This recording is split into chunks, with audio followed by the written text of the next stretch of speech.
मध्य प्रदेश में नर्स की हड़ताल जारी है। अलग अलग तरीकों से विरोध प्रदर्शन दर्ज करवा रही है नर्स एसोसिएशन।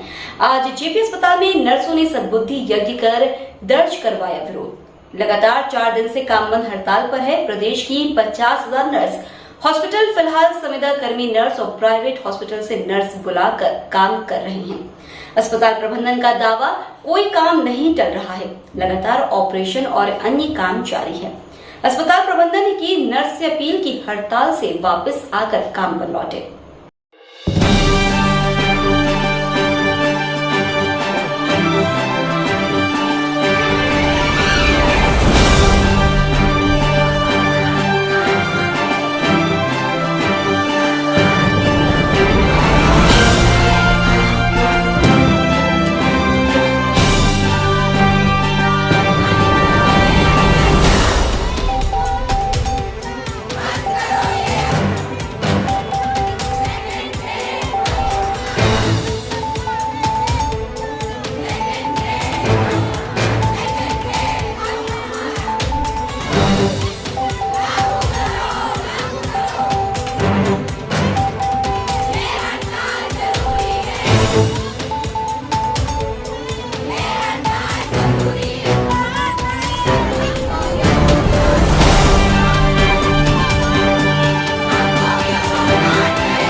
पचास से 70,000 के बीच में नर्सेस हैं पूरे मध्य प्रदेश में, जो कि सारी हड़ताल में बैठी हुई हैं और सभी का ये कहना है कि जब तक मांगें पूरी नहीं होंगी तब तक हम वापस काम पे नहीं जाएंगे।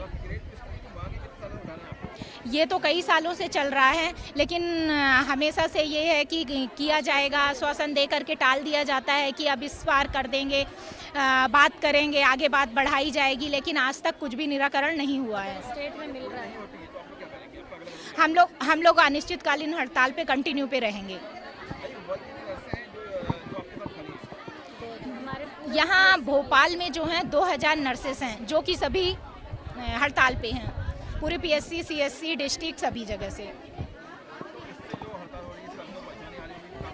जी जरूर हो रहा होगा, क्योंकि हो रहा है जी। अब वो संविदा जो स्टाफ है तो उनसे काम चल रहा है, उनका नहीं चल रहा, वो तो वही स्टूडेंट से चल रहा है। जो प्रॉपर तरीके से होता है वो तो नहीं हो पा रहा ना, काम तो प्रभावित हो रहा है। वंदना गुरु, नर्सिंग ऑफिसर, डिस्ट्रिक्ट भोपाल।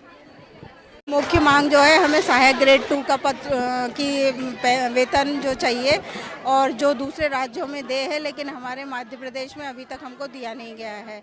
उसके बाद दूसरी हमारी मांग है पुरानी पेंशन लागू करने की। और मुख्य रूप से जो हमारी नर्सेज बहनें हैं ना, कई सालों से एक ही पद पर कार्य कर रही हैं और उसी पद पर कार्य करते करते रिटायर हो जाती हैं और उनको किसी भी प्रकार की कोई पदोन्नति नहीं दी जा रही है। और तीसरी मांग जो है हमारी रात्रिकालीन भत्ते की है, जो कि चिकित्सकों को तो बराबर दिया जा रहा है, लेकिन हमारी नर्सेज बहनों को आज दिनांक तक दे नहीं है। हमारी ऐसी 10 सूत्रीय मांगे हैं, जिसमें से 4 हमारी प्रमुख मांगे हैं। अभी तक प्रशासन हमारी किसी भी बात को सुनने को तैयार नहीं हुआ है। सिर्फ हेल्थ कमिश्नर जिन्होंने हमें बुलाया था उन तक हमने अपनी बातें पहुंचा दी हैं, लेकिन उनकी तरफ से भी हमें किसी तरह का कोई आश्वासन या निराकरण का यज्ञ हमने प्रशासन की सद्बुद्धि के लिए किया था, जिससे कि प्रशासन को हम नर्सेस बहनों की याद आए और वो हमारे लिए ध्यान आकर्षित करें, ताकि जिस बुरे समय में कोरोना काल में हम लोगों ने प्रशासन की इतनी मदद की, सहायता की, उसके एवज में कम से कम अपनी बहनों की एक बात सुन तो सकता है प्रशासन, लेकिन प्रशासन अपनी आंखों पे पट्टी बांध के बिल्कुल सुन सपाट बैठा है। मेरा नाम राखी अस्थाना है, मैं सीएससी कोलार में नर्सिंग ऑफिसर के पद पे कार्यरत हूँ। भाई हम लोग तो बेसिकली समाज से जुड़े हुए हैं, उससे अब हमारे यहाँ तो काम चल रहा है।